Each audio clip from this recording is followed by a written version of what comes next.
Hi, everyone. Thank you so much for joining in. I can see that there are already a few people waiting. So it's about time that we start. And thank you all so much for joining. It's actually the first time that I'm doing a live on YouTube. So please bear with me if there are any technical issues or anything like that. Can you please let me know in the chat if you can see and hear me well? Because it's very important for me to know that you can see me, and maybe just say hi or send me a thumbs up or a plus or anything, just letting me know that you can see and hear me. Okay. Hi, Amy. Hi, Aneta. So good to see everyone. Okay, so it looks like you can see and hear me well. That's great. Thank you so much for letting me know. And guys, just to let you know, your feedback is really important for me. So if there's any issue or if the sound changes or if you can't see me or anything like that, please let me know in the chat. So I will be looking there every once in a while to hear from you. Yeah, thank you all so much for joining. So great to see everybody. All right, so while we have more people joining, let me just tell you a little bit about myself for those of you who don't know me. So my name is Anna, and let me just give you a little bit of a backstory of why you can trust my advice on LinkedIn and why I wanted to talk about LinkedIn today. So I'm a career coach, and what I do is I help people tell their professional story so that they would get the job opportunity that they want. And a big part of what I do actually has to do with helping people learn LinkedIn, master everything that LinkedIn has to offer, and use it to their advantage to progress in their career, to build resourceful networks, and just in general to know how to leverage this platform for their career goals. I help people write their LinkedIn profiles, I help them build a brand, and I help them learn how the LinkedIn algorithm works and all of those things, because I know that LinkedIn is kind of the underdog of all social media platforms, but I've learned through my own experience how much it has to offer for your professional development, for your career and your professional goals. And, a lot of you probably are just starting out on LinkedIn or don't know it that well. And I can tell you that a little over maybe a year and a half ago or 2 years ago, that was me. So I had a very plain and boring LinkedIn profile and maybe a couple hundred very cold connections, some people that I knew from somewhere. And I didn't really know how to use that. But now here I am about a year and a half or maybe 2 years later. And I have more than 20,000 followers on LinkedIn who I interact with pretty much every single day. And for the past 2 years, I've been practically living on LinkedIn. So I've learned a lot of different things about it, and I've experimented, I've tried, failed, and tried again and learned something. And that's how I grew my personal brand. And it's become basically today LinkedIn is the main engine behind my coaching business. So that's where I build business partnerships. That's where I find clients. That's where I network with people. And that's my number one go-to platform for learning, development, and all sorts of stuff, really. So I'm the living proof that LinkedIn can be so far from boring. And I hope that that's one of the messages that you're going to take away from today. So yeah, that's kind of my story. And I just want to use this opportunity today to talk to all of you, to answer your LinkedIn questions, and to tell you the main things that I've learned through my own experience, trial and error, and all the time that I've been spending on LinkedIn to help you learn how to leverage this platform, because it has so much to offer, but so few people know how to use it to the full potential. So if you have any questions throughout the time that we're spending together today, please feel free to just let me know in the chat, and I'll be looking there every once in a while to make sure that everything's fine, to make sure that you're still there and you're asking your questions, and I'll be taking them sort of as I go. So I'm planning to be here for about an hour. Hopefully that's enough time to answer all of your questions. If not, well, we may continue next time, but please feel free to start typing anytime you feel like asking something. So just a little, agenda for today so that we know that what we're going to be talking about. Well, first of all, as promised, I will be talking about the 3 biggest myths that exist around LinkedIn and diving into specific practical steps of how you can learn to leverage LinkedIn for your networking, for your career and professional development. So it will I'm very practical. I don't like theorizing. I don't like generalizing. I'm all about breaking stuff down into specific steps of what you need to do. So if this is something that interests you, please stay with me and ask your questions. And hopefully this will be insightful, helpful, valuable, and you can let me know if you have any additional thoughts or questions or comments on the things that I will be covering today. Hi, Meg. I can see that you're also joining right now. And I also did get some questions in advance prior to this when I posted about the live event on LinkedIn. So I will make sure to cover those as well if we have enough time. Hi, everyone. It's so good to see so many of you. That's awesome, really. I'm so happy to see you all. Okay, so, well, let's start. Let's get right to the good stuff. Okay, it looks like we're already getting some questions. Thanks, Miles. That's actually a great question. And I will be getting to recommendations a little bit later. So just bear with me and we will make sure to cover that. But thank you so much for taking the initiative to ask the first question. That's pretty awesome. And hopefully one day I will also have the opportunity to go live on LinkedIn when they give me permission to do it. But for now, we're using other platforms. So yeah. Okay, so the very first thing that I feel is essential for you to understand if you want to know how to use LinkedIn is, why do you need LinkedIn? What's in it for you? And, it sounds like a very simple question. I mean, well, a lot of people are like, okay, I need LinkedIn to get a job, or I need LinkedIn to build a brand, or I need LinkedIn to get clients, or I need LinkedIn to meet people in a certain industry, whatever it is. But the problem is that a lot of people are just on LinkedIn without knowing what they really want out of it. And if you don't know where you're going or where you want to be in a specific, in a certain amount of time, you cannot really build a strategy that will help you get there. So LinkedIn is not one of those networks where you can just hang out and spend your time and have fun, although you can have fun on LinkedIn. But there is an intention to it, and there is a specific strategy that can help you get results out of it. So the very first question that you need to ask yourself is, why do I need LinkedIn? If it's to find a job, then what kind of job? And I know that, we are in a time like we cannot be too selective. And some of you might be thinking, well, I could take any job I could get. It could even get to that point. Or, I'm more flexible than I've been, for the past couple years. Or maybe I'm more flexible today than I was even 2 months ago. So I don't really know what kind of job I want. But there's a problem with that.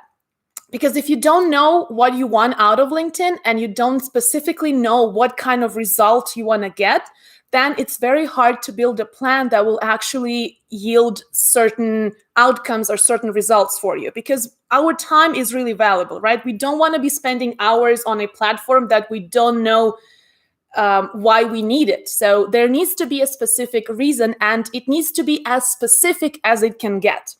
So, if you are targeting specific companies, or if you see yourself working for a specific company, you need to make sure that you know what kind of companies you ideally would love to work for.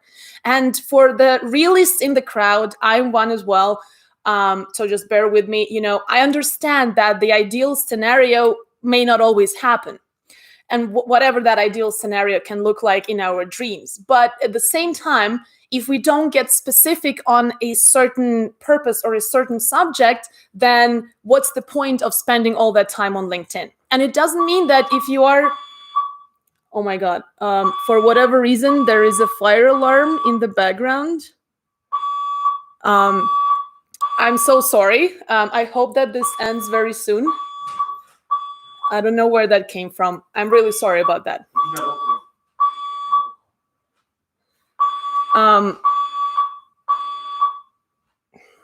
Sorry, guys. I'm so sorry. I have no idea what's happening, but for whatever reason, there is a fire alarm, and I hope that that's a false alarm.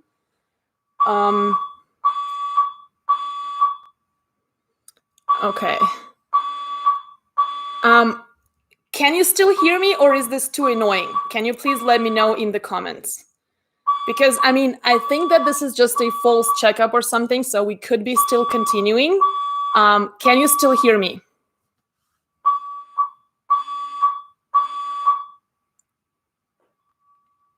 Yeah, I mean, I hope that I don't need to follow any safety procedures, but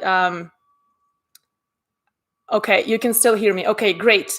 For those of you who seem to be worried, don't worry. I think that there is no actual fire. This happens sometimes in the building. It hasn't happened in a while though, but I don't think there's any fire, so I think I can just keep going. Yeah, that is my alarm, but it's not the alarm of my apartment. It's the alarm in the building. Okay, so yeah, I think it's all good. Okay, let me just continue and hopefully I don't need to get out of the building. Okay, oh my God. Because you see, this is what happens. It had to happen exactly when I was going live to talk to you guys. It couldn't have happened an hour ago. It's my composition. Well, we don't know that, but let's hope not. Okay. Okay, well, as long as the sound is clear, I don't think that there's a real fire, so I think it's okay. Okay, so let's go back to the targeting. So you need to know what kind of the specific kinds of companies that you're targeting with your LinkedIn. And it doesn't mean that if another company that you do not envision as your ideal company cannot contact you or is not your target audience. And it works, it's the same with me. So I have an idea of who my ideal client is, the people that I fit really well with, the people that I can work really well with, but it doesn't mean that those are the only people that I will end up working with. But because LinkedIn is a marketing tool, it's a place for you to market yourself as a professional. You need to know who you're marketing yourself to. And if you end up catching the attention of someone who was not 100% your ideal target audience, that's fine and that's great and that's welcome. But at the same time, you need to know who is the preferred audience that you want your message to resonate with. So that's the number one thing that, that will help you get some results and some return on the time that you invest in LinkedIn. Because the only thing that I don't want for any of you to happen, and I'm sure that you're with me on this, is that we don't want to be spending a ton of hours on LinkedIn without getting any specific result or without understanding why we're doing this. So I always plan a fire alarm when I go live on YouTube. I know, right? But it's the first time that I'm going live on YouTube, so this has never happened to me before. But yeah, I think it's all good. I don't see anyone going out of the building, so that's fine. Okay, so and the idea of targeting actually brings me to the number one myth that exists about LinkedIn or the LinkedIn profile specifically. So a lot of people think that their LinkedIn profile is just a copy of their resume and that's why it's there. Guys, if anyone still thinks that, please, like if I have to choose one thing that I want you to take away from today's event, is exactly that your resume and your LinkedIn profile are not the same thing. And I will break down why it's like that and what is the main difference. So imagine if, someone tells you, hey, look at an object over there. And it's far away and they're just directing your attention to it and they're asking you to have a look in detail as to what that object is. So the very first thing that I would need to do before, I can say what that object is and what it looks like is I would need to actually turn towards the direction where that object is. And that's what your LinkedIn profile does for you. It opens you up towards your target, but leaves you quite a bit of space to still market a lot of different things. But if I had to actually zoom in on that specific object, on that specific target, and probably, use some device to help me, look at every single detail of that thing and really zoom in to see what it is, that would be your resume. So your resume would be just a tiny fraction of everything that you need to offer that would be tailored specifically to the opportunity that you want to apply for. The other, big difference between your LinkedIn profile and your resume is that a lot of the times your resume is actually tailored for a robot. So for those of you who haven't heard about the applicant tracking system, It's a software that a lot of companies use today that scans through your resume, and based on those keywords that you've included, it decides whether you are a good candidate for the job, and your resume should be passed along to a person, so a human resource or recruiter or whoever is the person in charge of screening through the resumes. And it's actually the computer that decides that. And that happens in like pretty much 90% of the cases today, especially if you're applying to bigger companies who have the enough funds to invest in a good applicant tracking system to help them screen through hundreds and hundreds and hundreds of job applications. But your LinkedIn profile is actually designed for people to look at. And that is a huge advantage that I want you to understand and always keep in mind. The best thing that LinkedIn can give you is that exposure to an actual human being whose decisions are not just based on keywords, they are based on so many other relevant things and factors, including their emotions. Whether they want to reach out to you or not, whether they feel that you're a good fit for the opportunity that they have, whether they want to work with you as a client if you're running your business, or whatever it is. So LinkedIn gives you an opportunity to use all of those factors to your advantage, whereas your resume really doesn't, unless you have a way to give that resume directly to the person who has the power to make a decision. Does that make sense? So if you agree, please let me know and send me a thumbs up or a plus or something, so that I would know that point actually, that I've gotten that point across to everyone here. Oh, and thank you so much, by the way, to everyone who is telling me to be safe. I am. It's all good. So, okay. I can see some people that are saying, yes, I agree. Okay, that's awesome. So that's the main difference between, okay, and there is a fire truck coming. So even if there is an issue, they'll fix it right now. So that's great. Okay. A lot of people are agreeing to this. Okay, that's great. So I'm really, really happy that, that we agree that those are two very different things and they can be used in two very, very different ways. Of course, you need them both if you want to be successful in your job search, and if you want to get hired for a specific opportunity. So yeah, and off the record, I apologize for any background noise that the mic might be picking up right now. Seriously, didn't plan a fire alarm. Yeah, so those are two very different things. Just make sure that you always keep that in mind and that you leverage those two instruments in your job search to the best of the ability that they were created for. So what does it mean in practice that your LinkedIn profile is more about marketing rather than, keywords and all of that?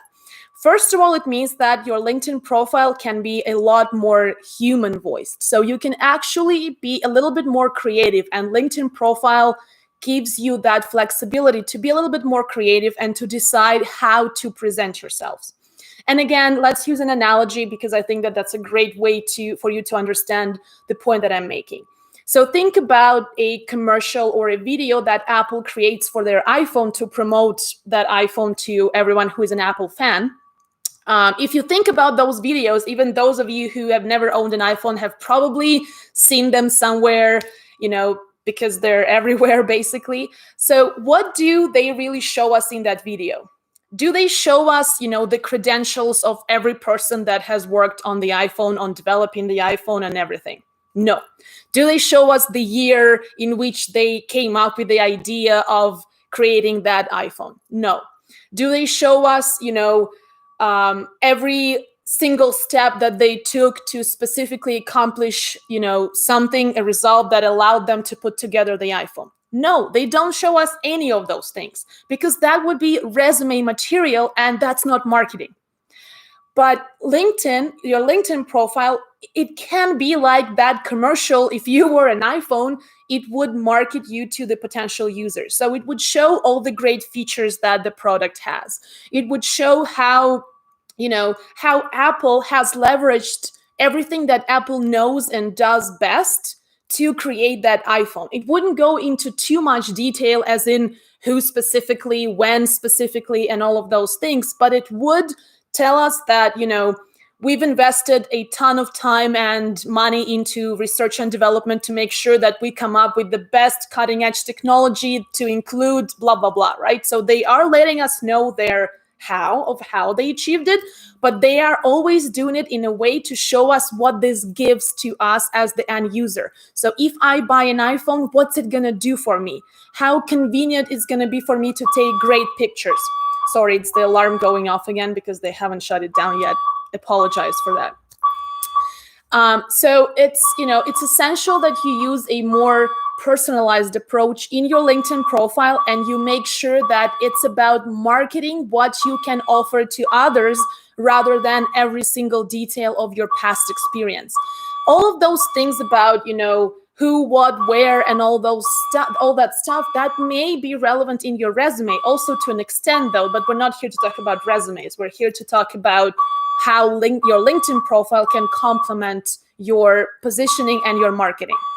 So it's about what value you can add to others and what the target audience, the one that we spoke about right in the beginning, right? Why are you on LinkedIn? Who do you want to talk to on LinkedIn? Whose attention do you want to get through LinkedIn? What would those people get from hiring you, from working with you? That's what your LinkedIn profile is about. Oh, hi, Adrian. Thank you so much for joining. And Adrian is writing such a good reminder to write your LinkedIn profile with a more personalized approach. Yes, absolutely. So it's about human marketing. It's about including some emotional aspect into it. And it's about marketing you as a solution, as a professional, as someone who can leverage a lot of different skills to offer something to those people whose attention you want to get. That's what your LinkedIn profile is about. So next time when you're having like a more thorough and objective look at what your LinkedIn profile currently looks like, think to yourself, does this impress me as, the type of video commercial that Apple would do for an iPhone? And I know that it's an extreme example and, not all of those principles would be relevant in your case, but at the same time, it is a good analogy to kind of give yourself that little checkup in terms of, am I really using the principles of marketing to position myself on LinkedIn? So is it like writing marketing content? That's a great question, Meg. And the answer is yes. It is writing LinkedIn profiles. Like I write both resumes and LinkedIn profiles for clients. And I can tell you that those are pretty different things, although they are part of the same process for me in terms of how I interact with the client, what kind of information I might need from them. But the style and the skill set that I use is very, very different, actually. And that's why I think it's so challenging for a lot of people to write a really good LinkedIn profile. I mean, the people who are not doing that for a living, writing LinkedIn profiles for other people, or writing any marketing content for that matter. But the good news, though, is that you don't need to be a professional marketer to know how to write good content for your LinkedIn profile. So if I'm going to be honest, and that's how I prefer to always be direct and honest and, giving my honest opinion to people who are truly interested in leveraging LinkedIn and knowing what it's like to have a great profile that is going to work for them as opposed to against them, you would need to have a grasp of some marketing concepts in order for you to understand how to position yourself and how to truly market yourself in a way that is very different from a resume, because that's what LinkedIn used to be before Microsoft took over. And when Microsoft took over in 2016, the platform changed completely and transformed into a way more, marketing and social aspect oriented thing. So yeah, it is like writing marketing content. So the next question that, a lot of people always ask me after we talk about this is, okay, so I don't know how to write marketing content. I'm not a marketer. I'm not a writer. What am I supposed to do? Well, there are two, solutions that can work potentially. Solution number one, and I'm not saying that because I am a writer, but for those of you who, don't have the time to dive into the details of what it's like to write marketing content, it is a good idea to hire someone else who knows how to do that and who does that. So consider outsourcing if you're too busy or if you don't really feel like diving into details. However, if you are a determined do-it-yourselfer and you're really interested in grasping what it's like to write a LinkedIn profile, good news, totally doable. It's just going to take a little bit more time. And I actually have 2 book recommendations for you in case you are that person who wants to dive into that to those marketing principles and marketing content, but on a level that will be just enough for you to know how to market yourself for job opportunities, to employers and to companies, rather than, diving into all the details of writing, being a marketer and writing content that converts and sells and all that. So the first book that really changed my life in terms of understanding what it's like to write for other people, to write marketing content, is this one. It's called Everybody Writes by Anne Handley. And that is one of the best books if you know nothing about writing marketing content, but you want to understand what it means to market yourself and, how the target audience, so the people that you want to talk to, how they would look at your LinkedIn profile. That's number one. And the other book that is also extremely, extremely helpful is Building a Story Brand by Donald Miller. Again, not saying that 100% of what's in those books would apply to your LinkedIn profile, because obviously they go into way more detail and they talk about your website or even your social media messaging. I mean, if you were a brand who were selling like a product or a service or something, so that would be a little bit different. But at the same time, a ton of principles that are outlined in those books would apply to writing a great LinkedIn profile. So let me just check, because I feel like there's a lot of follow-up questions. Should I add a headline? So yeah, actually, just in a little bit, we'll be diving into the specific details of, what makes your profile stand out. And I will be covering the headline aspect in more detail, because I do believe that that's our first impression. That's the first thing that people see when they find you on LinkedIn. So it's a very important thing. Just bear with me, and we'll be covering that in the next few minutes. So you market yourself to target your audience and draw them into looking at your resume and yourself. That's a great question. So basically, generally, I would say yes. Not necessarily draw them into looking at your resume, but first of all, draw them into looking at your story, at what you have to offer. And for certain cases, for the person to want to contact you and reach out to you and see, if there is a fit, your LinkedIn profile can be more than enough. That's why a lot of the times recruiters who, by the way, spend most of their time on LinkedIn these days, and a lot of their days, that's what they do. They find you on LinkedIn, and if they feel like there's a fit, they reach out. But why do they do that? They do that because you outlined in the profile what makes you great at what you do, and it just happens to kind of parallel very nicely with what they are looking for. So it's not so much about, okay, now I need to send them their resume. Of course, if they want to see it, great. But it's about, does your profile resonate with what they are looking for? And that's what it's about. So yes, it is. Your LinkedIn profile is about marketing yourself to your target audience, whoever that may be, recruiters or companies of a specific, industry or specific type. So maybe you're targeting mid-size IT companies. Great, that's your target audience. Maybe you're targeting Fortune 500 companies because that's the companies that you've been working with your entire life. Great. Maybe you're targeting solopreneurs, so people who are like a one-man show, running their own businesses and doing everything. Maybe that's your target audience. Great. As long as you know who that is, that will affect the way you're going to tell your story on your LinkedIn profile. And again, just to reiterate the point that I made in the beginning, in case you missed that, it doesn't mean that that message is not going to resonate with anyone else outside of that little scope. It could resonate with way more people, but you need to be specific as to who would be the ideal target audience.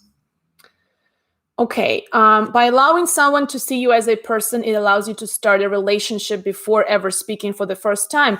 Yes, Dad, that's exactly it. I mean, you can be human in your LinkedIn profile, and it can be more conversational. It doesn't need to be that, robotic resume language, as in, this kind of a professional with 10 years of experience in this and that. It doesn't need to be like that. It can be conversational. It can be you telling a story. And that's why it's called, marketing. And that's the big shift that has happened on LinkedIn.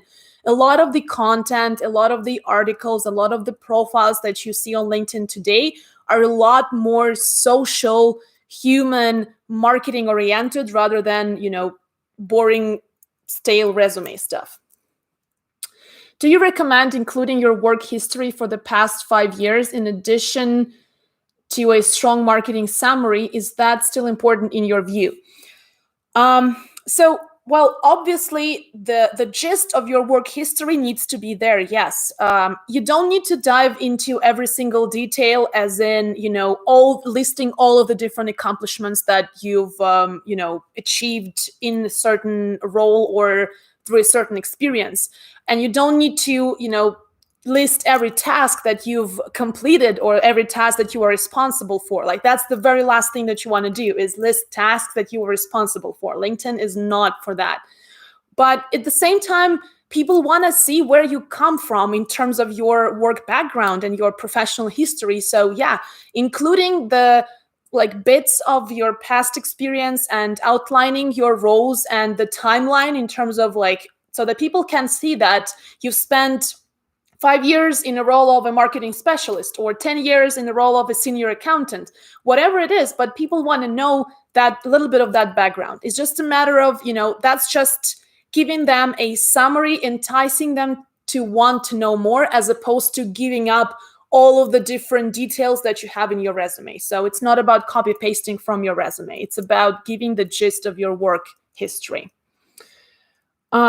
Ideally, what is evaluated first, a resume or a LinkedIn profile? Well, that depends on how you're applying for jobs. So if you are if you're active on LinkedIn, and if you're working on becoming visible and targeting specific people, then obviously you're attracting them through your LinkedIn profile, and then resume would be probably step 2 or step 3 in the process where they start interacting with you.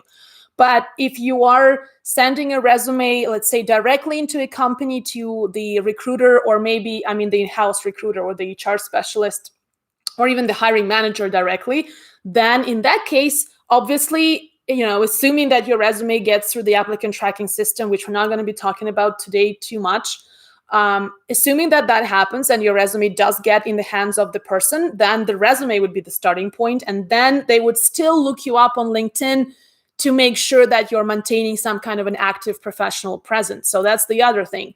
LinkedIn can be a great complement to your resume if you're using your resume as the primary instrument for your job search. The other question is whether the strategy of relying on your resume too much is more effective than the strategy of connecting with people on LinkedIn. That is a different question. And the answer is always go LinkedIn, unless, the people in your industry are not so active on this platform.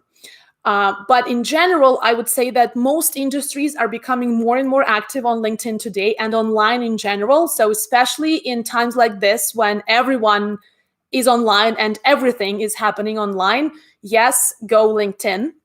But at the same time, you need to know where the people that you're targeting are hanging out.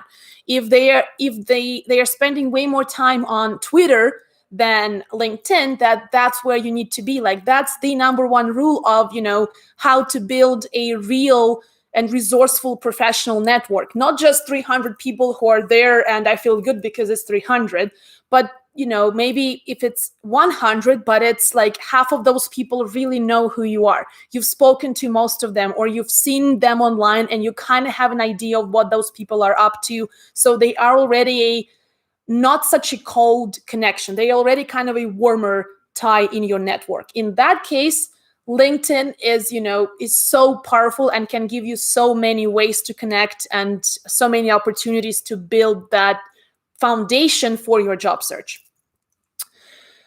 Okay, so what other questions do we have? If you have worked for companies such as Apple, you don't need a good LinkedIn profile. I've worked for $1 billion app company and my LinkedIn was horrible. Well, of course, if you have a personal network that gives you job opportunities every single day, great. But what happens if there are none and you are looking for more opportunities? So in that regard, of course, if you have personal ties that are not online, that are through other means of communication, or if it's even in person, that's awesome. And that's, the ultimate goal. But at the same time, like that's the thing about networking. So the stuff that you're talking about is more about stronger ties in your network. So those are the people that we interact with on a somewhat regular basis. So the people that kind of have a pretty good understanding of what we're up to. And most of them are even pretty close. So they're either close colleagues or close friends and stuff like that. Those people are great and they're extremely resourceful. And, it's those people that you turn to first for support, for guidance, for advice, for everything. But surprisingly, a very good rule of networking is that more opportunities can come from your weaker ties as your stronger ones. And the reason being that your stronger ties, they are so strong and so close to you because they probably have very similar views, very similar interests, and very similar even hobbies and stuff like that. So there's a lot of things that you share and you can connect based on. But at the same time, your blind spots are also very, very similar. So if you're shifting, let's say, into a different role, into a different industry, or into into even a different career for that matter, that's where your weaker ties are crucial. And that's why your online presence can give you so much more than that relatively smaller circle that you're very close to. So remember that for networking, it's not just about the people that you know so well that you can call them up any day and ask, hey, is there anything you can do? Or is there anyone I can talk to? And they will always be there. Those people are obviously very, very important in all of our lives. But your weaker ties, the people who just lurk around online, the people who kind of know what you're up to but don't really talk to you every single day, you'll be surprised how resourceful those weaker ties can be if you reach out to them in times of need and help and support and all of that. But we'll talk more about like the rules of networking and all that in a little bit. So, but I hope that answers your question to an extent. Okay. There are people who are just joining. Hi to everyone. Maureen, you're here as well. Hi, that's so great. Okay. There are a lot of questions, actually. That's pretty cool. I'm sorry if I don't have enough time to cover all of them because I'm still looking through like everything, but should you add your LinkedIn Learning courses certificates to your profile? If those certificates add value to your image in terms of what you can bring to the table, absolutely. Because first of all, it shows that you're able to learn quickly on your own, and that's great.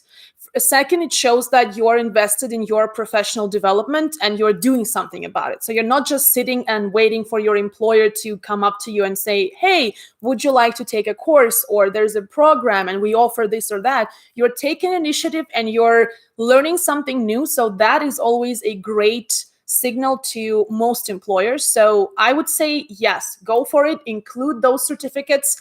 They may not be a game changer in terms of if you didn't include them, that would limit your range of opportunities. Probably not, but they could be a really useful add-on. Okay, another question. Does recruiter search view search for keywords? Won't stories upset that search? They do search for keywords to an extent. So here's the thing. There are basically two kind of forces that you need to account for on LinkedIn.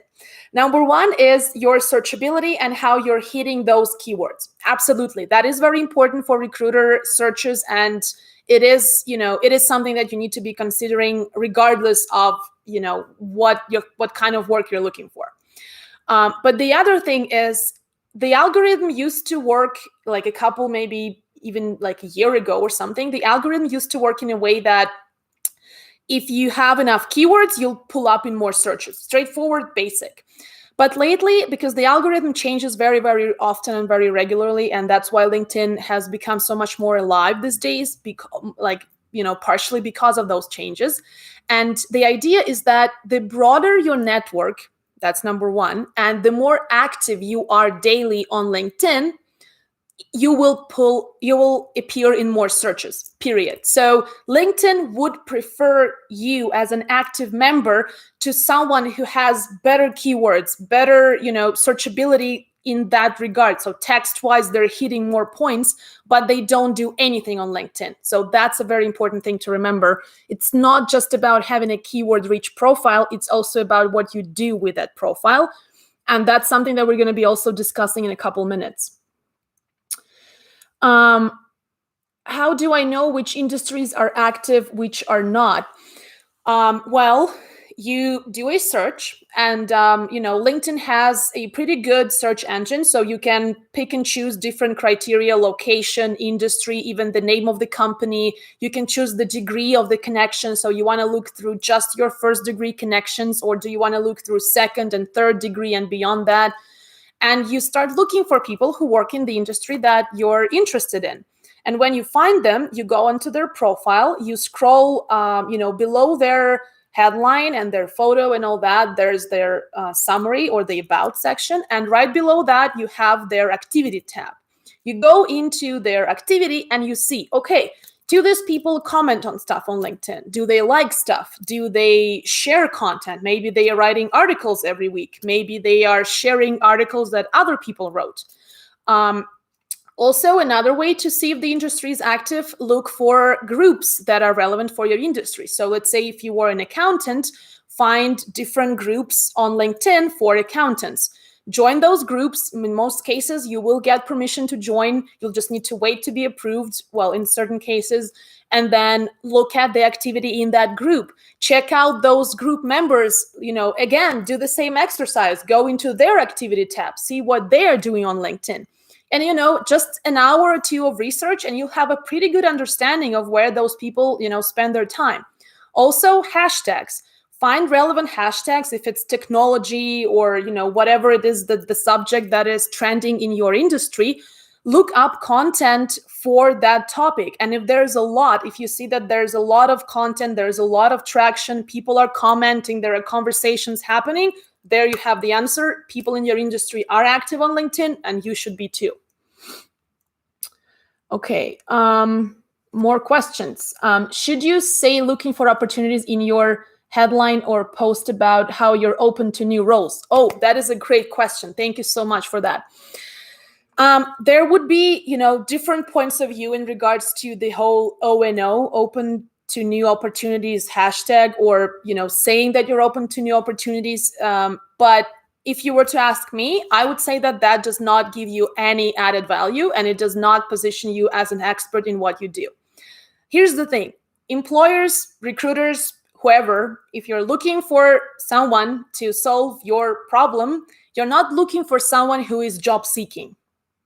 And you're not looking for someone who is open to opportunities.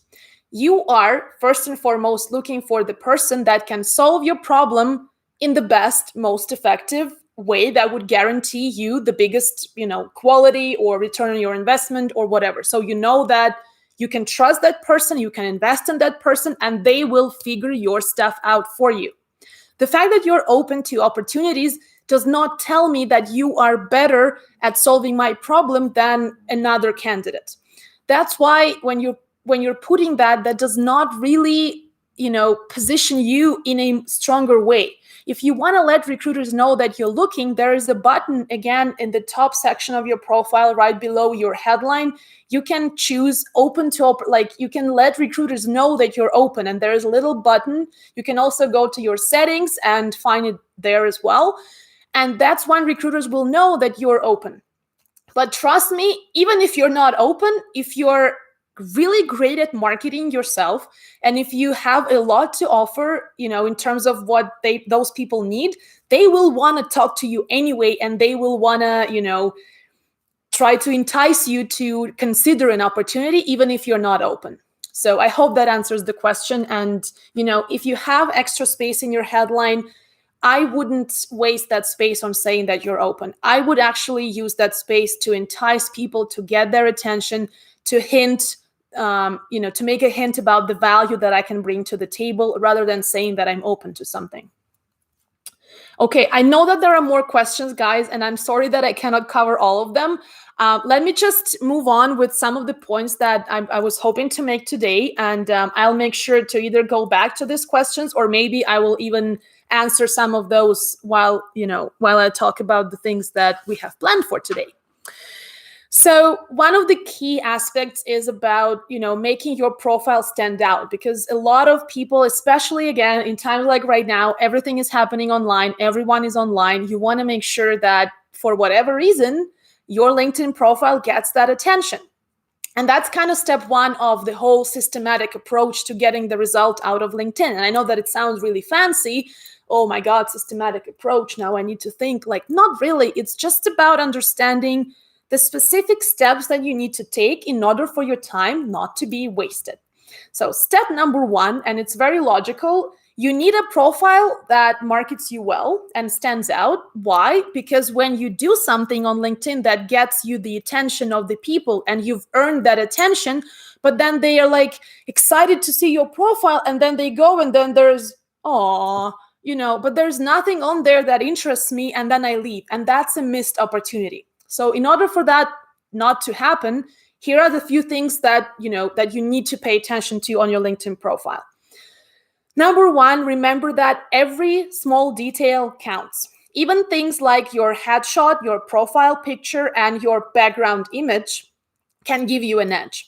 And it seems like a very small thing, like who cares about the background image that I have on my profile? You'll be surprised. A lot of people care, and what it does, it makes your profile more memorable. Every time when someone reaches out to me, or I look someone up and I see an interesting background image, especially the kind that complements their story or fits into the context of what they do, I'm like, wow, I remember that profile. It stands out and it immediately gets my attention, especially for the people who are very visual. And there's a lot of us out there who are like that. So make sure that that's also, you don't miss that opportunity, because your headshot, the way you look on your profile, matters, because it's the first thing people see when they look you up on LinkedIn. Same goes for your background image. When they open up your profile, what do they see first? Your headshot next to your background image. So it needs to fit the context, and it can be a great opportunity to make your profile more memorable.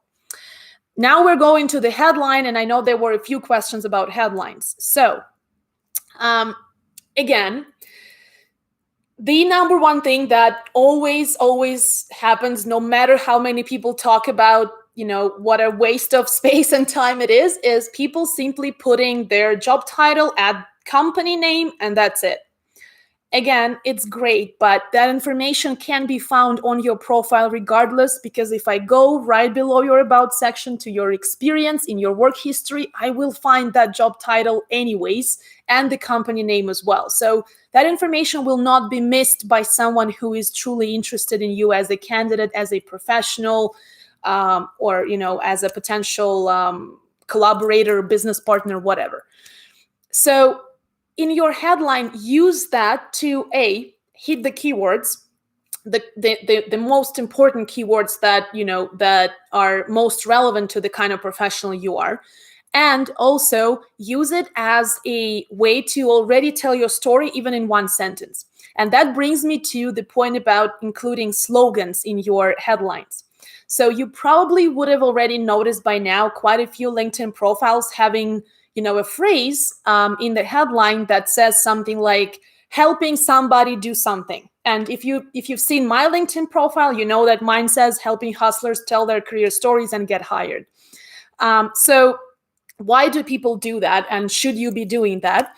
People do that because, again, it's about grabbing the attention. It's about being catchy. It's about being noticeable. It's about being a little bit more unique and different, and having a value promise that gets me excited, that gets me, if I am the person that you want to, connect with, or the person that you would love to put your profile in front of, it needs to get me interested. It needs to get me like, ooh, I want to learn more. What do they mean? What do they do? How does this work? And for that, a slogan type headline works really, really well. And if you think that it's hard to come up with one, it's not, I promise you. So the few things that you need to know to come up with one is to know your target companies or the target audience, again, as specific as you can get, but at the same time, you don't want to, just say that you help only, mid-size tech companies in, Calgary area, so you don't need to get that specific. But at the same time, if you are targeting tech companies, that's your audience. If you are targeting entrepreneurs, that's your audience. If you are targeting big accounting firms, that's your audience. So that's number one. Number two is knowing the problem. What kind of problem do you help people solve? And I know that you might be, good at solving a lot of different problems, and you'll be like, well, how do I choose which one, or how do I know which one's more important? Always think about the ultimate result. So if you are, let's say if you are a recruiter and you hire people, well, obviously you could say that, well, I solve a problem of hiring people, but would that be the ultimate result? Is that the only reason why you were hired? Because you know how to hire other people? Probably, if you think about it, there is a further, much broader goal behind that. And that goal is to either build the team for a new company that doesn't have one, or, improve the team that currently exists, or find the right person that brings the most to the team. So stuff like that, or filling a business gap by creating a stronger team and making sure that that company, outruns their competition. There's always a higher goal behind that immediate task of hiring or doing a financial report. Because again, it's not the ultimate goal to just do a report. That report that you do as an accountant or as a finance professional, it exists because the management of the company wants to evaluate that to make strategic business decisions, and that's really important. So that's how you know what kind of problem you resolve. Think about the ultimate goal of why you're doing that specific thing that you're good at. Okay, so the next element in the headline, or at least that will help you come up with a headline, is knowing your kind of plan or your how you do what you do. So what does it mean? It means that, again, it's impossible to just use one sentence to tell everybody all of your strength and all of the things that, are part of how you do certain things. But at the same time, there is enough space to hint as to what's the biggest one that you leverage, the biggest skill or the biggest ability or something that is like unique and strong about you that helps you achieve that result. Again, I'm not saying that that's a must in every headline, but that is one of the things that can, again, help you stand out. If you hint about that how of what you do, that gives you, a competitive edge, and that immediately entices employers and recruiters as to, they want to learn more about those things that you're really good at. And the last and also, very, very important piece would be the successful outcome. So now we're talking more about a brand promise. So again, going back to the example of an iPhone, Apple does not promise you, just your good average phone. They promise you a certain vision of what your daily life would look like if you used an iPhone. How much faster, how much more efficient it would be, how much more fun it would be, how cool you might feel because you have such a cool phone. But I mean, that's great for Apple.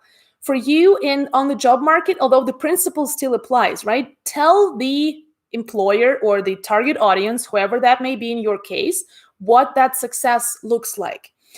The number one rule of writing a good LinkedIn profile and standing out online is don't ever assume that people just know how great it would be to hire you and work with you, because people don't. They don't know. It takes too much effort to guess. And there's always this, interpretation. Someone interprets it this way. Someone interprets the other way. Just tell them plain and simple what that successful outcome looks like. If it means, more revenue, great. If it means stronger teams, perfect. If it means more effective decision making and outrunning your competition because you know exactly where you're at and you know your exact financial capabilities, great. Whatever it is, you need a promise of that value and that successful vision, because That's another principle of, marketing to people. We need to have that idea in our heads of where this end result would lead us to and what that would look like. Again, you don't need to be very, very specific because there's a character limit on your headline. But at the same time, you need to mention that ultimate result. So I'm just going to use my headline as an example. I don't just help people to tell a story. I help them to get hired, because that's why they want to tell the story. They don't just want to, I told my story, so now I'm going to go grab a cup of coffee and forget about it. They want to tell their story because they want to have a better career, a better work life, a better pay, a better, the kind of work that matches their strength and those kinds of things, right? So again, there's a higher ultimate result, and that's what I can promise. So that's why it's in my headline. So, just to give you a few examples, because again, I know theory does not work for many people, but, just a few examples of what that might look like. And I just have it in my notes here, so sorry, I'll be looking down. So one of them would be designing marketing plans that surpass expectations. So if you are a professional in marketing, brand development, that's one thing that you can promise. The other could be filling business gaps through building stronger and more loyal teams. If you are an HR or a recruiter who helps businesses, create a stronger team, find the right fit, that's something that you can promise. Empowering retail businesses with well-oiled accounting processes. Again, that's a pretty good brand promise for a accounting professional. Challenging operational status quo with high-powered growth strategy. If you are someone who is good at growing businesses, expanding businesses, that's awesome.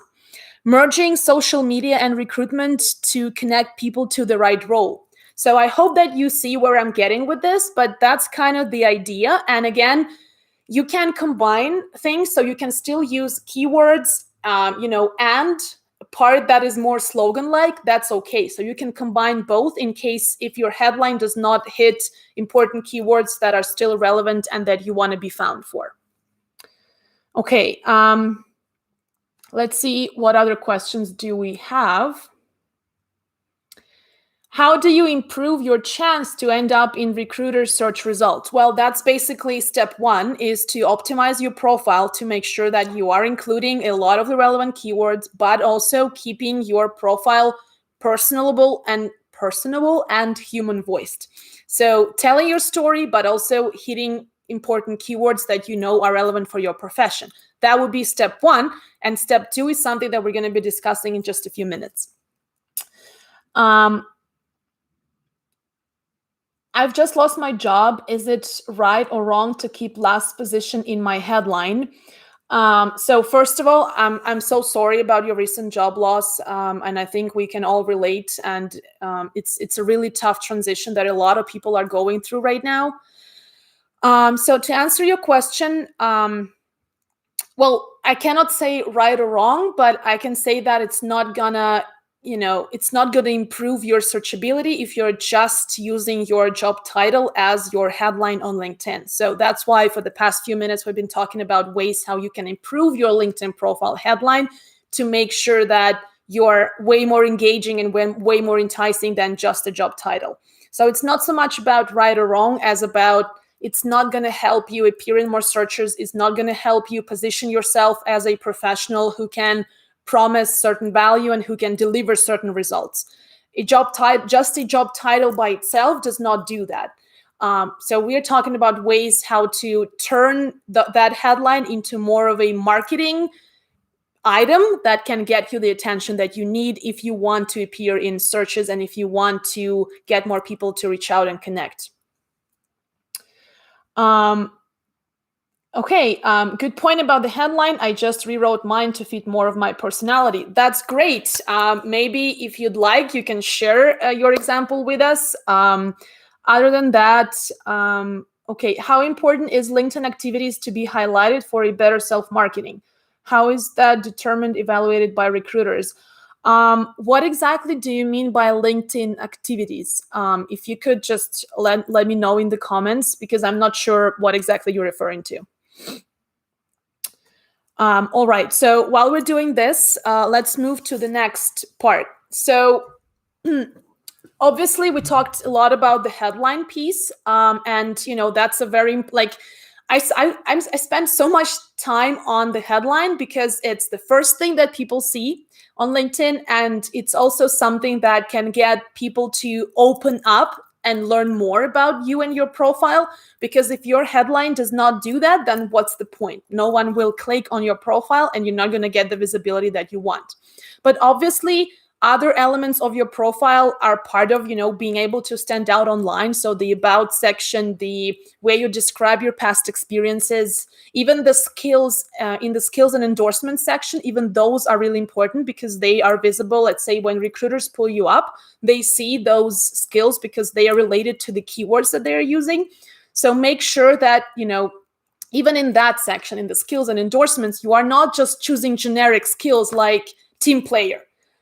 I mean, probably you are a really great team player and that's amazing. But when you include your team player skill at the top of your profile, that does not help recruiters understand what you're really good at. So make sure that you choose a more specific skill and the top 3 that you pin at the top, right? So the ones that appear before you click on the little arrow that shows you more, that those need to be the top, the 3 crucial skills that are highly, highly relevant for the jobs that you're applying. And that's the other point that is really important here. Don't just highlight skills that you used to have in your previous job. Highlight the skills that are relevant for the future job that you're hoping to get. That's another big, big difference between your resume and a LinkedIn profile.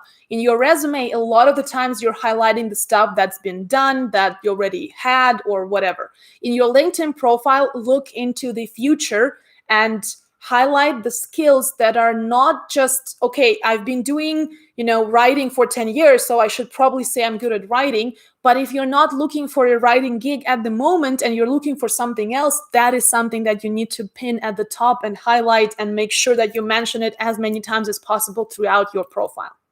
So I hope that makes sense. Okay.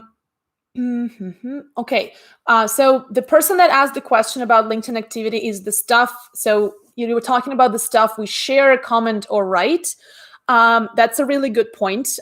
So just bear with me for a couple more minutes because I'm going to be talking about your LinkedIn activity just in a bit, and we'll dive in the specifics of why it's important and what you can do with your LinkedIn activity. What is ideal headline for recent graduate student? Well, to answer that question, I would need to ask like a ton of additional follow-up questions as to what kind of students, what you've studied, what you can do, what kind of projects you've been part of, and all of those things. But, just to give you an idea, it's not about saying that you are just a recent graduate. You can say that you're a recent graduate in the about section, or it can be mentioned somewhere else. But in the headline, again, highlight the things that you are good at doing and that you want to be doing, in the nearest future, because those are the things that you want to be searched for. And those are the things that you want recruiters to associate with you when they look you up. Do you have, or can you point to some examples of great profiles on LinkedIn? Obviously there are a lot of good examples of profiles on LinkedIn, but in order for me to just pull them up in a session like this, I would need to have the person's permission to do it. So unfortunately, I cannot pull them up right now, but if you're curious, potentially you could reach out to me on LinkedIn and I may show you a few examples if I'm, allowed to do this. So I might have some examples, but unfortunately I just cannot share them in a session like this without having the person's permission. Okay, so let's go to the point about LinkedIn activity, because that's another, that's where the second biggest myth about LinkedIn comes from. A lot of people are like, okay, so I've put all of this work into my profile. I think it's great. It looks really, really good.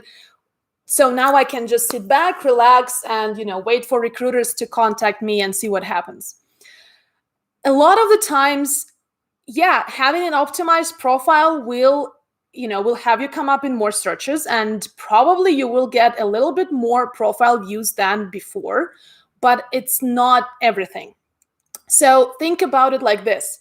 when you're going to a supermarket and you're looking for, not just the like essential stuff that you know exactly what you want and you want to get, but you're looking for like additional something extra to add to your grocery list, and you're just browsing around. There may be an amazing, absolutely brilliant and delicious product in that supermarket. But if it's hidden somewhere at the very bottom shelf, somewhere close to the wall, you're never gonna see it. That's why, suppliers and producers fight for that prime real estate, that shelf space that is right at your eye level. So because that's the stuff that you're more, you're more inclined to grab first. The exact same principle applies to your LinkedIn profile. You can have the absolute best LinkedIn profile ever, but if it's not in front of the eyes of those people, if you're not fighting for that prime real estate online, they might never even see it. And that actually applies to your resume as well. So what can you do to make your profile, to put it on that prime real estate online, metaphorically speaking? What can you do to bring it closer to your target audience and make sure that, that you're in front of their eyes? And that is why, your activity is so important, because that's exactly what it does. You need to have a plan about how active you are on LinkedIn, and that plan needs to be strategic and intentional. You need to know exactly what you're doing and exactly why you're doing it. I'm going to use myself as an example. So, a while back, I rewrote my profile. I tailored it towards the people that I want to work with. And I was like, okay, great. But the people didn't just find me because they were looking for a resume writer or a LinkedIn branding coach or an interview coach or whatever else they use in the searches. Some of them did find me that way, but what actually put me in front of their eyes is the fact that ever since I published my first post on LinkedIn, which was awkward, uncomfortable, I didn't know why I was doing it. I wasn't even sure if it would get me anywhere. That's why I'm sitting in front of you here today, exactly because a year and a half or maybe close to 2 years ago, I decided to hit that button. And I was like, okay, I trust myself enough to know that I'll do something about it and somehow I'll figure it out. That's why I'm sitting here today, is because ever since then, I had a plan of how I will be active on LinkedIn and what exactly I would be doing. So what you can do is, number one, find content that other people are posting that is relevant to the topic that relates to your work or the topic that interests you professionally. So in my case, I love reading about how to position yourself on LinkedIn, how to make a successful first impression in an interview, like all of that stuff. Even if I know quite a bit about, I'm still looking for more. I'm looking at new perspectives. I'm looking for new twists on the same topic and stuff like that. So I found the people that were already doing it before I was brave enough to do it myself, and I started engaging with them. So I would find those people, I would reach out to them, I would connect with them, and I would make sure that we remain warm. And warm, I mean, like a warmer connection, so that they know what I'm up to and I know what they're up to. It doesn't mean that I would message them every single day, asking them how they're doing, what they're up to, because that would be annoying. No, it would mean that I would engage with their content. And if I bring value, if I give them enough to add to their branding, to their strategy on LinkedIn, they would be more interested to come back and do the same. So that's what you need to do. Find those content creators that you really like, whose stuff, interests you, that excites you, the stuff that you enjoy and that is relevant to your profession, and then start engaging. Just hitting a like does not get you anywhere. Why is it at all important? It brings me back to the point of searchability. The LinkedIn algorithm prefers active profiles to perfect profiles. That's a very important thing, guys. So the more active you are, the more LinkedIn will show you to people, and it will show you to more people for that matter. So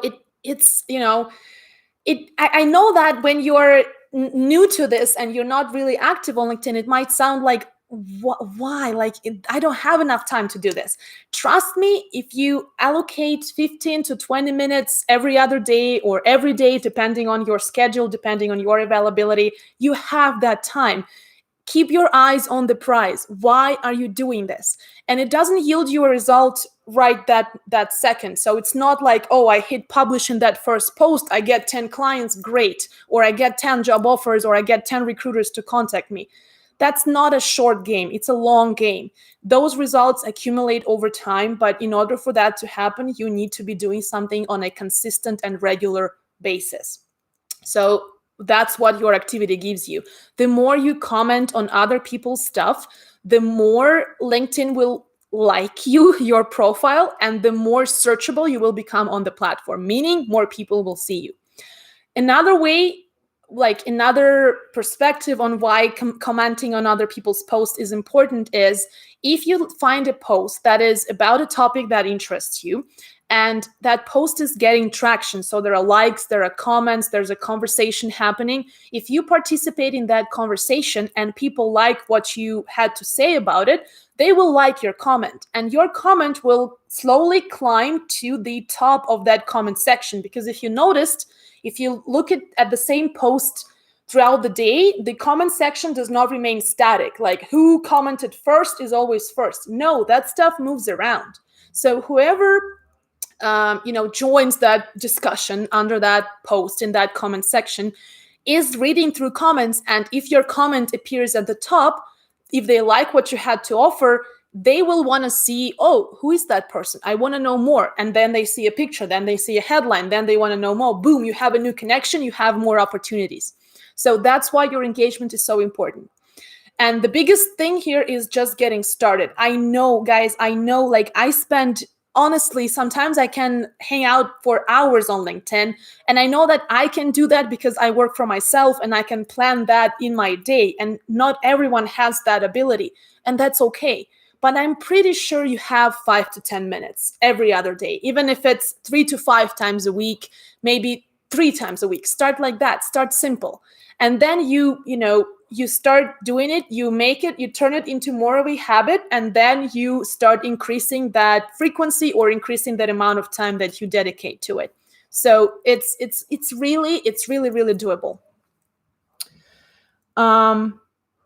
Yeah, there we go. This is so true. I found you because I saw your post in the feed. So if I didn't post that this event was happening, you wouldn't find out about it and we wouldn't be having this conversation right now. So that's a good example. I haven't been employed in 4 years. It's due to my depression and anxiety development. Well, first of all, John, it's a lot of people are facing tough situations right now, and honestly, I think I can speak on the behalf of everyone who is joining today that we're all sending you a big virtual hug and just letting you know that you're not alone in this. And unfortunately, tough times do happen to all of us. For some, it's job loss. For some, it's certain disabilities. For others, it's family issues. For some people, it's health, whatever it is. But we can always, deal with that, and we can always aim to find it in ourselves to do the best we can and try the best we can. And usually when you try the best you can, it's going to lead you somewhere. And the biggest thing that I've learned through LinkedIn is that it may not always lead me exactly where I was, aiming, or exactly where I was hoping, but it can still lead me somewhere, even maybe a little bit unexpected. But at the same time, when I look back, I'm like, oh my God, that's so amazing that I'm at this point, and that's so amazing that I achieved this result. And I had no idea how useful that would be in my situation or in my life. So to everyone here today who is struggling and facing extra challenges, or facing the challenge that you've been facing for quite a while already, it's tough, and not all of us are mentally resilient or emotionally resilient. But at the same time, if you take tiny little steps to the best of your ability today, tomorrow you will be one step closer to making change, to creating change in your life, and to achieving something new and something positive. And I think that's really important. Just keep moving, whatever happens, and just trust yourself that you'll figure it out. And I know that I'm getting so off the topic. We're not here to talk about, emotional resilience and all of that. But I've been through depression myself. And before that, I always felt like that's just something lazy people say. But now I know that it's so much more than that. And you really cannot do much about it. You have to, like, the steps that you're taking already by learning from other people and connecting, even if it's online, even if it's for one session, that's already something. And I congratulate you on that, because that is a small step, and I do believe that that's a great step to take. Okay, so yeah, looks like so far there are no more questions. Guys, if you have any questions about like LinkedIn activity and stuff like that, feel free to type in the comments. So the other thing about your LinkedIn activity that you've got to remember is that, and that especially goes to when you start and when you decide to start creating content yourself, is you might think, oh my God, well, today I talked about, again, I'm going to use myself as an example. Today I talked about job interviews, and I talked about, how to do X or Y. And tomorrow I talked about something else related to that. And then third days, fifth day, seventh day, it's like, well, I'm talking about the exact same thing. That might be boring. People are not getting any value out of it. You'll be surprised. A lot of the things that feel tedious to you, because that's what you are daily, involved in or dealing with, they are a lot less mundane to other people who, are not so near that subject, or maybe who don't think of it the way you do. So the fact that you don't need to be inventing anything groundbreaking every single day to become a content creator on LinkedIn. It's another fabulous opportunity to stand out, because I'm going to be honest with you guys, I'm trying to, build a brand and promote myself and the stuff that I do, and like the way that I want to help people on many different platforms. And so far, LinkedIn is the least competitive, even with all the people that are already active on LinkedIn and with all the flood of information. Just imagine how much more flooded other platforms already are. So just saying, if you want to gain traction, maximum traction out of your investment, LinkedIn is a good place to start. Thank you. This has been very helpful. Well, Cynthia, thank you so much for your feedback, and thank you so much for joining today. So so back to my last point. If something feels tedious to you in terms of, oh my God, I'm writing the same stuff over and over and over again, it may not feel so tedious to your audience, because today it's these 100 people that saw it. Tomorrow it's another 100 people, but those are different people, not necessarily the same people who looked at your content yesterday. So essentially that kind of consistency, that to you as a content writer, as the author of those comments or posts, to you it feels like, oh my God, I'm talking about the exact same topic every single day. It doesn't feel that way to other people, because every day there are different people that you are putting this in front of. So don't be discouraged by talking about the same topic. What you can do is you can find different spins or different angles of that topic, but it's okay, because actually, marketing research shows that it takes 5 to 7 impressions for someone to build a brand association. So to break it down into really simple terms, it would take for me to appear in front of you 7 times talking about job interviews for you to unconsciously think of, oh, if it's Anna, it's job interviews. To create that link in your brain, it would take 5 to 7 impressions on average. But if you scale that on hundreds or thousands of people who can be anywhere, they don't even need to be just in your city, they can be literally anywhere in any country, that's a completely different story. So, if something feels tedious to you, it doesn't mean that it's tedious for everybody else.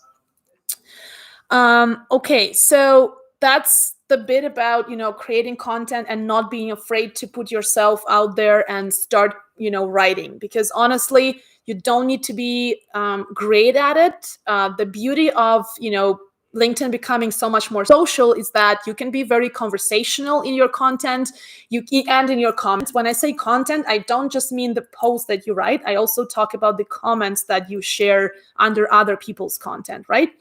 So you can be a lot more conversational. You can drop some, old school grammar rules, like don't start a sentence with but or and or whatever. It doesn't need to be that way because it's a social platform. Yes, you need to remain professional and respectful, obviously, but it's not like, oh, so every time I post something on LinkedIn, I need to put on a suit and a tie and make sure that I talk in a language that is super high level. Which brings me to, the third myth on LinkedIn is that if you want to build a network and if you want to use LinkedIn to network with other people, you need to always appear super, super smart and super polished and always talk in a highly, highly professional language. Again, not talking about, going completely the other way and going totally unprofessional, but LinkedIn is a place, where humans hang out. And, those are the same humans that also hang out on Instagram or Facebook or wherever else. And the same thing entices them here as it does in many other places. So when you want to reach out to someone on LinkedIn, few things that you need to know is, number one is there, and I'm not making this up, there's research that's been done that proves this. The higher is the level of the language that you're using in the message, the lower chance you have of having a response. Meaning, if I wanted to send a message to one of you, if I use very high level industry terms that you may not know because you're not a career coach, you do not work in the same space, you have not studied or worked in this, so why would you know those terms? You would be way less likely to want to interact with me because you're looking at the message and you think, well, I don't understand what she's talking about. So use third grade language. Like literally, you heard me right, third grade language. The simpler you are, the higher chance you have of getting a response from someone. That also goes to the length of your message. Longer messages does not mean better messages or better chance of someone responding to you. So, people ask me a lot about how no one is responding to me on LinkedIn. I feel like I'm hitting a wall. What do I do? And the first thing that you do if you're ever in a situation like this is take an objective look at your message and think, would a busy person who barely has a few minutes of their day to spend on LinkedIn care enough to answer this message? And what can you do to make it more engaging and relatable and interesting for them? So the first thing that you can do is drop that high-level language that requires a lot of mental effort. No one in today's rapid moving world, when everything is dynamic, everybody's busy, nobody wants to digest high-level industry terms. People want stuff that they can understand right away.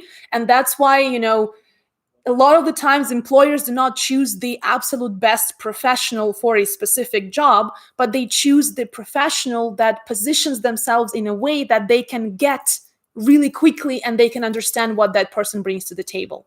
That's why it's not about we don't always buy the best product. We buy the product that has the message that is the most clear to us. The same goes for you as, just turn this around. Look at it as, how would employer look at that? And the other thing that you can do to make sure that, you network like a pro and people respond and people want to continue the conversation with you on LinkedIn is don't come in empty-handed.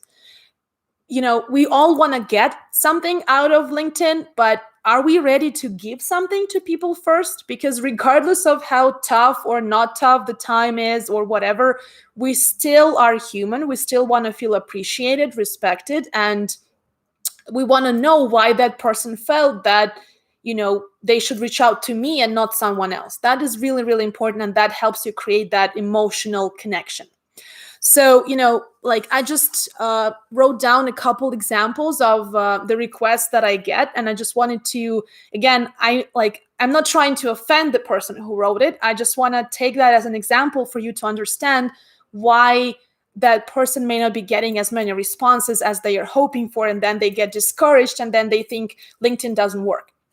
So the note that the person attaches when they want to connect is, "Hi, Anna, thought it would be good to stay connected."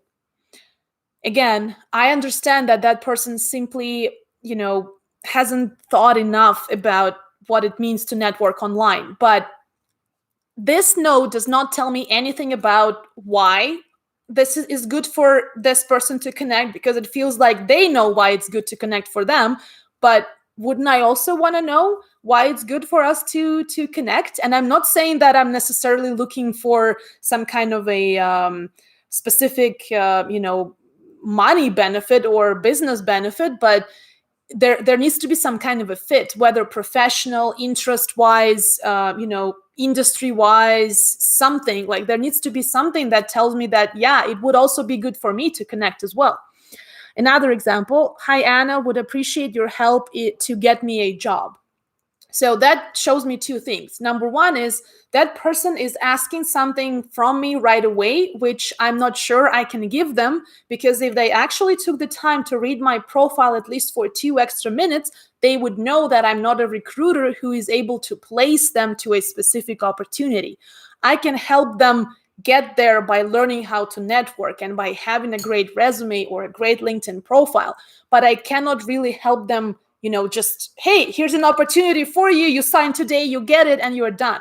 So that shows me that they didn't take the time to learn what I do, and they are asking something off of me that I'm not prepared to do because I don't know them yet. And even if I had a job from somebody that I know or from me or whoever, I wouldn't give it to them right away because I don't even know where they come from professionally and what they can offer.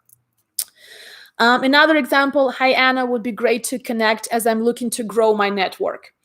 I understand the principle of growing your network. That's, half of the things that we've been talking about today are talking about, growing your network. But why is it good for me to include that person in the network? And I'm not just saying about me selfishly. I'm talking about literally anyone you reach out to on LinkedIn would want to know, because they don't just want to be an instrument for you to reach more people through them.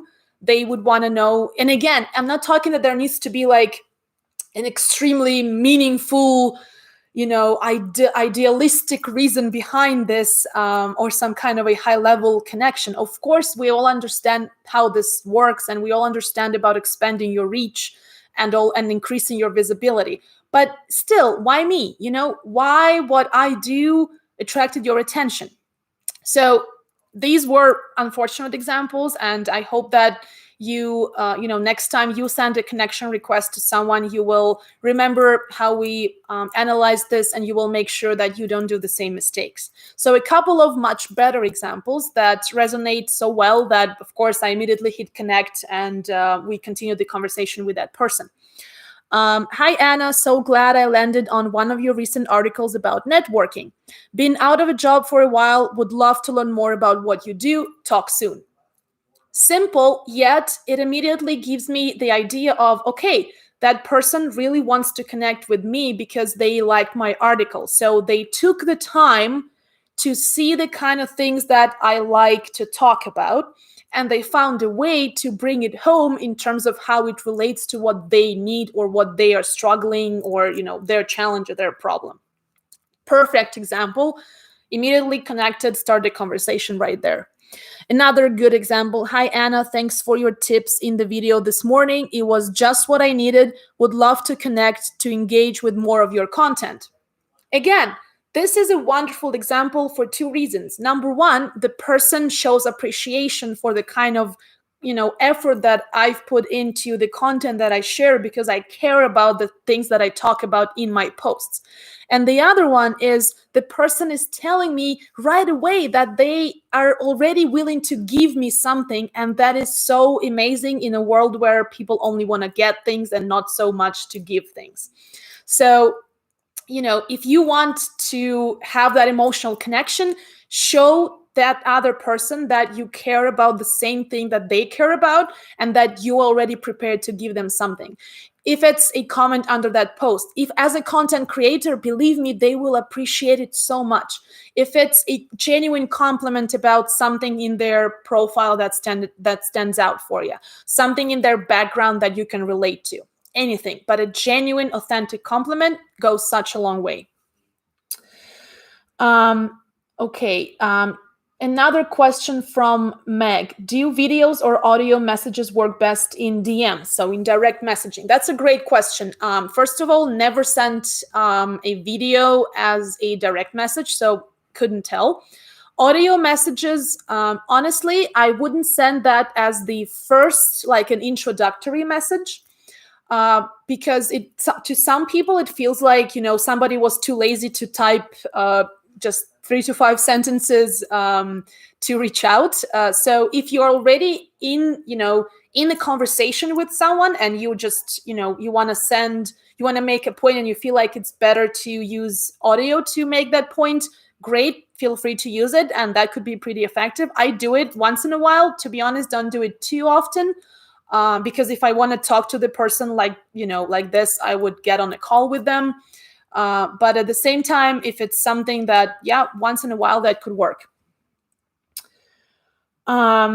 Great point. Messages are conversations. They need to be personable and engaging. Absolutely. So just always remind yourself that there is a human person on the other end of your, messaging thread. So they are just like you. They want to engage and they want to find some kind of a hook that gets them into that conversation. So don't do anything that you wouldn't do if you were talking to that person in real life. I was like talking to that person in person, so in real life. So let's say if you met at a networking event, would you say that thing that you're writing to them in their face? Or if you saw them on the street and you said hello, would you say that thing to them that you're writing right there when you just met them? If the answer is no, then it shouldn't be in the message. Totally agree. I get both a lot from other people. Exactly. So be careful with the audio messaging, but I personally don't take it the wrong way. Like, I don't take it as someone didn't was too lazy to type a few words, because I know that sometimes people record messages on the go. I do that. But I mostly do that, now that I think about it, I mostly do that with people that I'm already pretty close to. So it's not the first time we're having a conversation. How important are the endorsements? I personally feel uncomfortable asking others to do so. That's a great question. I'm really happy that you brought that up. Endorsements are important. So if you missed that part, we talked like a few minutes ago, we talked about having those skills that are on your, pinned on your profile. And those skills appear to recruiters when they're looking for a professional like you. So if you have them endorsed, in theory, it shows some credibility. Like, if those people are the actual people that saw you in action and that that are also probably not so bad at those skills themselves, so they add credibility by endorsing you for that specific skill. The fact that you feel uncomfortable asking others to do so, totally understand, been there. But you just need to, there is no other way but to get used to the fact that sometimes it's good to ask someone for an endorsement. And the question becomes, how do you ask them? One of the best ways is to actually make it a meaningful request rather than just, the step of endorsing them first is great. But a lot of the times what people do is some people that I don't know on LinkedIn endorse me for something, and I appreciate the endorsement. But some of them expect me to endorse them back, but I don't know them. I don't know if I am, if it's appropriate for me to endorse them. So if you want to, for them to endorse you back and they're not doing it, but you feel like they are a good fit to do it, feel free to message them and let them know, but maybe give them some context as to why those endorsements would help you in a certain way, how much you appreciate an extra minute of their invested in looking at your profile and putting a meaningful endorsement. So I hope that the fact that you add that context and you make it a meaningful interaction can actually help, because you're still having a conversation with someone, and that's a good networking exercise. So don't look at it as a way to selfishly look for some thumbs up, but as a way to find value and start a conversation and make sure that you turn it into a meaningful interaction rather than an exchange of thumbs up with somebody that you don't know. Okay, so Hi, Anna. I'm interested in hearing more about keywords for the headline and summary. Where do you suggest finding effective industry keywords? That's a great question. Well, basically, the number one thing to look at would be job postings of the kinds of jobs that you're interested in, which brings us all the way back to the first point that we talked about today, which would be, you need to know what you want to get out of LinkedIn. What kinds of jobs specifically are you targeting? So check out, 5 to 10 job postings and just take a highlighter, or use a highlighter feature on your computer and just select those things that you feel are consistent across those job postings. Sometimes things can be worded in slightly different ways, but you know that they mean the exact same thing, so highlight them. Those are the first clue that you can get about the relevant keywords. The other thing is, there's a tool called Word Cloud. So you can take a few job descriptions. You can go to, I think it's wordcloud.com or wordclouds.com, whatever it is, but you just type in Google Word Cloud and there'll be like a bunch of different websites where you can use that tool. So you just go in, you copy paste those job descriptions, and you click a button that optimizes that text into a word cloud. So if you do that with just one job posting, that's not enough text. So I'm talking word clouds where you have those, the words that appear the most or the most frequently, they would be highlighted in bigger font, and those that appear the least would be the smallest. So basically, font size is your indication for frequency. So if you copy, a few job postings with a lot of things that probably repeat themselves, because if you know exactly the kind of jobs you're targeting, there will be a lot of similarities across those job listings. So you copy them into the text file and you click the button and it turns it into a cloud. And the words that are the biggest, that's, also a good approximation of the keywords that you want to be using. Also, nobody shouldn't disregard common sense. So again, if you feel like one of the best things that you can leverage in your brand or as a professional is, let's say, your graphic design background, then that is also an area to explore for those keywords and key phrases that you can use. Other than that, I cannot say that there is a tool that will give you 100% accuracy. Obviously, there are tools like JobScan and other websites where you can get, keyword indications. But again, that's just an approximation. Always use your logic and common sense before you blindly trust that that's the keyword that you want to use. Because the other thing about search engine optimization is there are short tail keywords like, let's say, resume, and long tail keyword that would be, let's say, resume writing service Canada or something like that.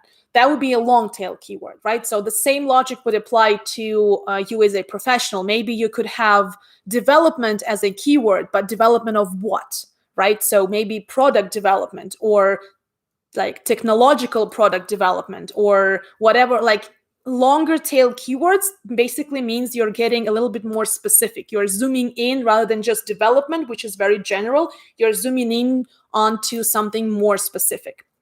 So that's the other thing, how you can think about keywords. So because a shorter keyword like development or something, or just technology by itself, that would be a very competitive keyword. There would be a lot of people using that. But in a combination with other words that make that keyword phrase more specific, that would be a less competitive keyword combination for you to consider, which means that there are fewer people using that. So if someone is very specific in their search, you are more likely to appear at the top.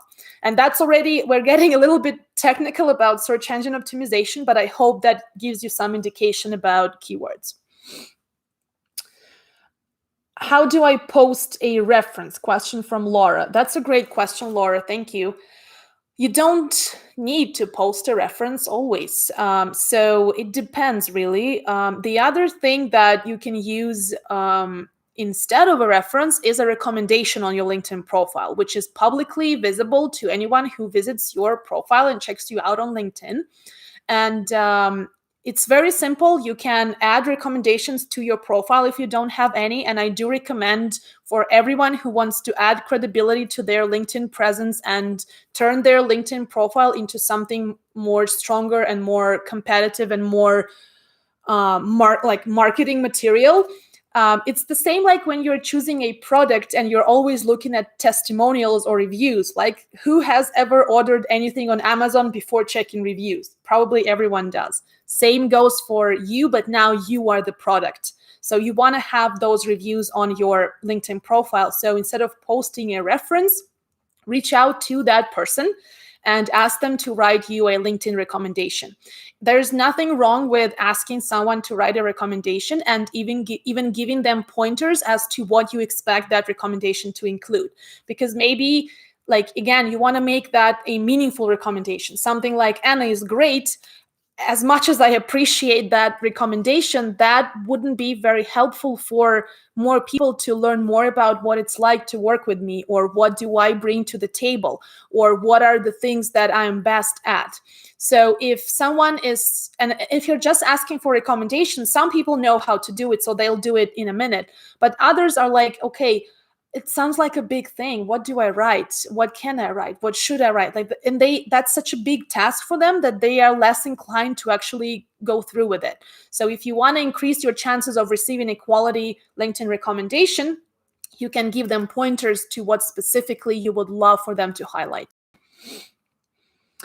How is the best way to ask a colleague for an endorsement without them suspecting that I'm looking for a job switch? First of all, not everyone who is asking for endorsement is looking to change a job. You can specifically let them know that you're polishing up your LinkedIn profile because it's been very helpful for you recently for your networking. And, not everyone who's on LinkedIn is looking for a job. And that's the other paradigm shift that has happened recently on LinkedIn, is that it's not just about job search, and it's not even just about networking. It's also about professional development, because honestly, out of all the social platforms that I check out daily, I get the biggest value for just me, not talking about like clients or, business partnerships, collaborations, whatever, brand management, none of that. Just for me to learn something new, LinkedIn is my go-to place. So if you let them know that you're, just looking to improve your brand on LinkedIn, looking to connect with more people, and even that can give you more opportunities for you working at your current job. Because a lot of people, again, not looking for new employment, just hanging out on LinkedIn because it gives them opportunities that they can leverage in their current position at the company where they're currently working for. So there you go. I hope that helps. Who would you suggest graphic designers should connect with on LinkedIn to gain meaningful connections and to gain more experience in the industry? That's a great question, Peter, but I feel like that is an extremely specific thing. So this is something that maybe you can reach out with and ask me on LinkedIn, because I feel like a lot of people would not be, that question would not resonate with anyone who is not a graphic designer. So if you don't mind, we can talk about it on LinkedIn one-on-one in the messages, and hopefully I can provide some insight.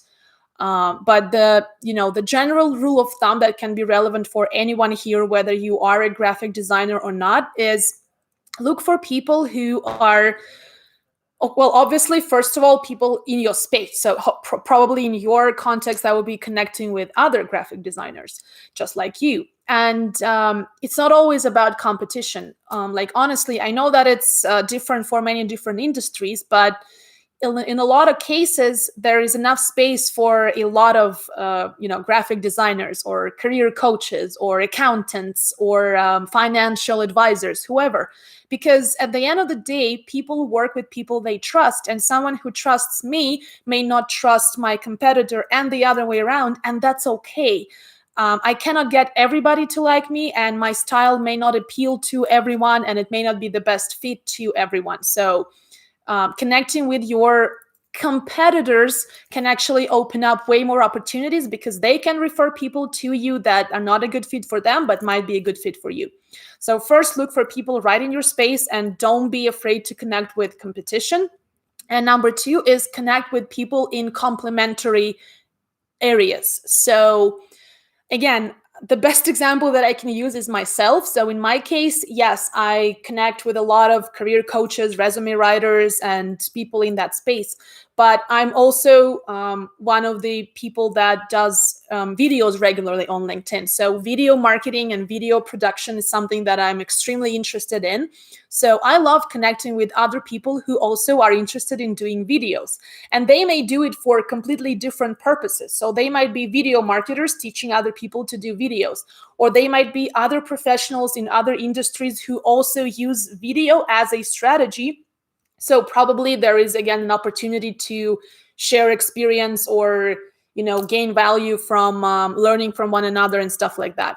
So draw a little map in terms of your space, your industry, and that could be very specific niche, or it can be a little bit more general. And then think of the industries, or again, niches that complement your immediate professional circle. That could be also a great go-to place.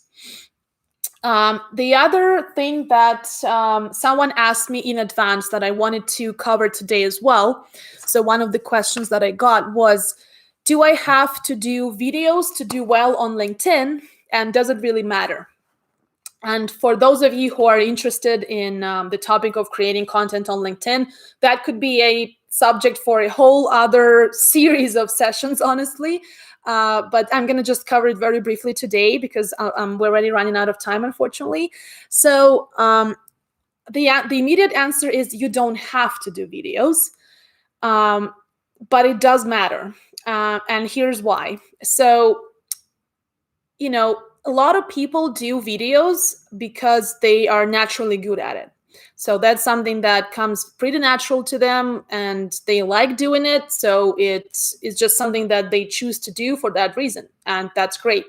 But there are also people who are extremely uncomfortable doing videos. And I'm sensing that that's where this question is going. Because if you feel like you have to do video, but you don't want to. So that was me a while back before I started doing videos. But what changed my mind was that I personally, as a consumer, so when I buy stuff or when I use other people's services for whatever reason, I love to know the person I'm dealing with. Like, that's just who I am. That helps me build trust. That helps me build a connection. And that gets me a better insight into how that person does what they do. So that's where video presence can give you an edge as opposed to just text. A lot of people are amazing at sharing text content. So text posts, status updates, or text articles, and that's great. And that's where they're gaining their traction, their visibility. So that's awesome. But text cannot give you the same level of connection, especially from just one interaction. So for me, I wouldn't say that video has given me more exposure than other types of content. Probably not, especially because unfortunately it does not always rank as high. So the LinkedIn algorithm does not like it as much as it does text content. But what video has given me is deeper connection with anyone who's watching it. So anyone who's watched my video immediately has a feeling as if they know who I am. They know the kind of personality or the kind of style that I use. And if they don't like it, they don't need to do anything. But if they like it, they are way more likely to want to reach out to me, want to partner with me, want to hire me, want to collaborate with me, or just follow me in general because they appreciate the advice or the value or the help. So in that way, for establishing deeper connection, video is great. For giving you wider exposure, not so much, because text is something that is usually more skimmable, unless you're someone who doesn't like to read long articles, but that's, again, a subject for a whole other session on LinkedIn. Just to answer your question, I hope it makes sense that video does matter for that emotional component. And it also helps you to stand out, just because there are fewer video creators on LinkedIn, period, in any niche right now, just because LinkedIn is a much younger platform in the same way as a social platform. I mean, not as a job search tool for recruiters.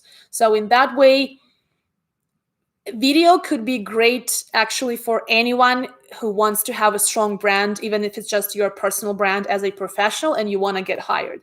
Video can give a lot more insight into who you are and give that illusion of that connection as if we're actually having a real life conversation, as opposed to just reading and having to find that connection in words. Although a lot of people are pretty great at producing that level of connection through text, and kudos to them. And if that works, that's great.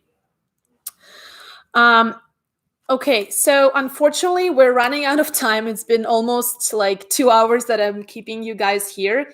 So I'm so sorry that I wasn't able to take all of the questions. Hopefully, we can do that again. If this is something that interests you, please do let me know. If you just comment under the post that I shared today on LinkedIn announcing this live, if you liked it, if you enjoyed it, if you want to do it again, please let me know in the comments or send me a direct message as well. I would really appreciate the feedback. And again, thank you all so much for joining today. And I hope that you have a wonderful day and a wonderful week. And I hope that this session was helpful. I know that there's a lot more stuff that I know and I wanted to share, but this was just a small fraction of all of that. But I hope that it was helpful. Again, we'll appreciate your feedback as always. Please connect and follow me. I'm, present on different platforms, but LinkedIn is obviously the number one where I'm most active and most engaged. But now I'm exploring YouTube. That's the first time that I did this, and I think it's pretty cool.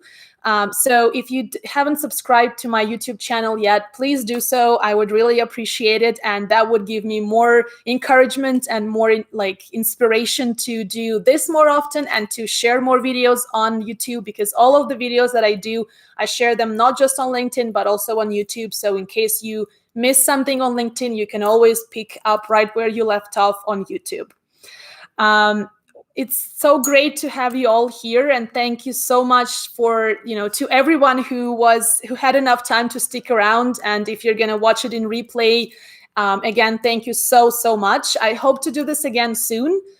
Like I said, appreciate the feedback. If you don't follow me on LinkedIn yet, you're always welcome to join my LinkedIn network. And I hope that today we talked about a lot of the key points that you're going to start implementing right away. So thanks, everyone. Stay safe. Be well. I hope you and your families are doing well in these tough times. Again, let's connect on social media and keep in touch. Have a wonderful, wonderful week. And thank you so much for your questions.